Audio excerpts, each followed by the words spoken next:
the man to beat me haven't been born yet.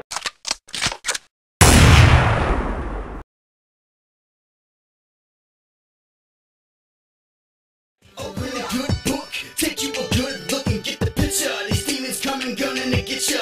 Prophecy on the mic, now you know what it's like to feel the presence of a prophet that God sent you from heaven. Open eyes, realize you in the game. Fighting fire with fire, but our fire's blue flame. It's the same game, different name. Better take an aim, better go make a move or it's gonna always stay the same. Revolution, revolution, revolution, kills up pollution. Revolution, revolution, revolution, that's the solution. Revolution, revolution, revolution. What is freedom of speech? For you, it might be as easy as writing a letter to your congressman. But for a health insurance lobbyist, free speech isn't free. So what have I got to do to earn this? Absolutely nothing. Last year, the health sector spent $650 million expressing their opinions to lawmakers. Did your freedom of speech cost that much? Where's all this competition we've heard? Then why don't you shut up and let them do the talking? All we say to America is be true to what you said on paper. Somewhere I read of the freedom of speech. Somewhere I read that the greatness of America is the right to protest far right. It's essential that our intelligence community know who our enemies are talking to, what they're saying, and what they're planning. Some people took advantage, I think, of 9/11 to bend the law, to break the law, and to recraft the law, to trample on the rights of American citizens. After 9/11, the intelligence budget doubled. They're using us because we're suckers to make the Constitution oppression ready for all Americans. And it's ready now. The FBI's tendency to focus on minority communities and political dissenters is by no means a new development. COINTELPRO was a counterintelligence program that the FBI had in place in the 1950s, 60s, and 70s. They conducted a program that targeted groups like anti-war protesters, the Women's Liberation Movement, and others.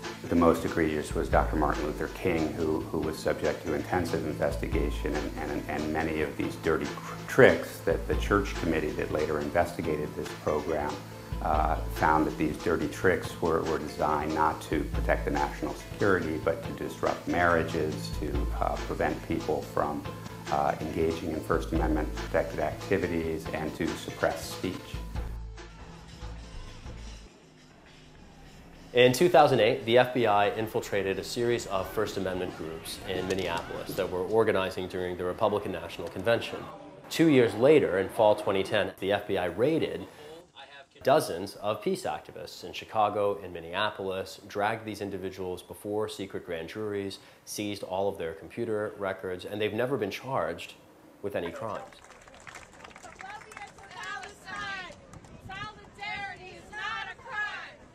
All of the groups, the Women Against Military Madness, for instance, 25-year-long established peace group, is on a chart, and it's on a link analysis that the Department of Homeland Security prepared in the summer of 2008, connecting everybody guilt by association. And you look at it, there's nothing there. It's just fabricated out of whole cloth. You to step aside and circle around in a mournful, prayerful way for 5 minutes. So Catholic workers, Friends, that is Quakers, people who are devoted to peacemaking, who are nonviolent people in the tradition of Mahatma Gandhi, Martin Luther King Jr. Those people should be protected. Those people should be put on a pedestal rather than be followed around and having their phones tapped. Standards for identifying and categorizing potential bad guys are not nearly precise enough. And we go back to examples like the Thomas Merton Center. Those people are not the enemy. They are citizens of the United States exercising their First Amendment rights. The Bill of Rights are really the concretization of our freedom. Patriot Act makes a travesty of many of those rights.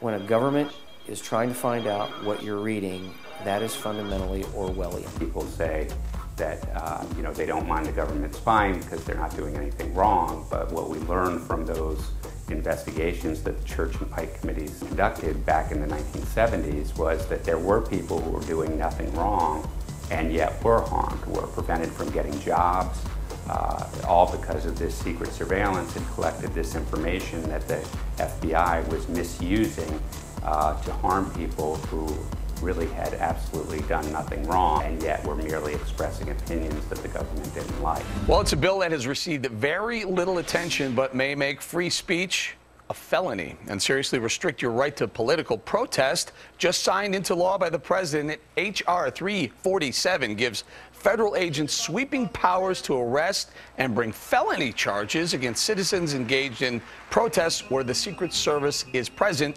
Joining us now with more, Fox News senior judicial analyst, good friend, Judge Andrew Napolitano. Judge, the thing that jumps out off the page, felony? Yeah, felony means more than a year in jail. This is not like a traffic ticket.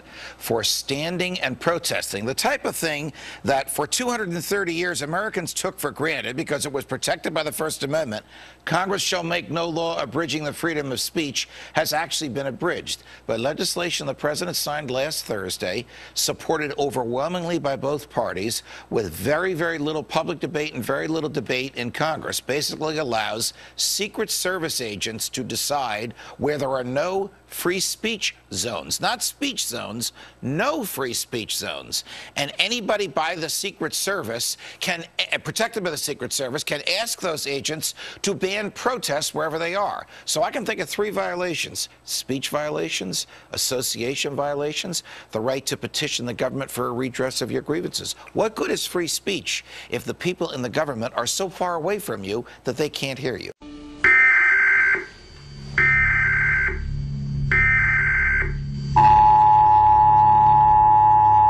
This is not a test. This is your emergency broadcast system announcing the commencement of the annual purge sanctioned by the U.S. government.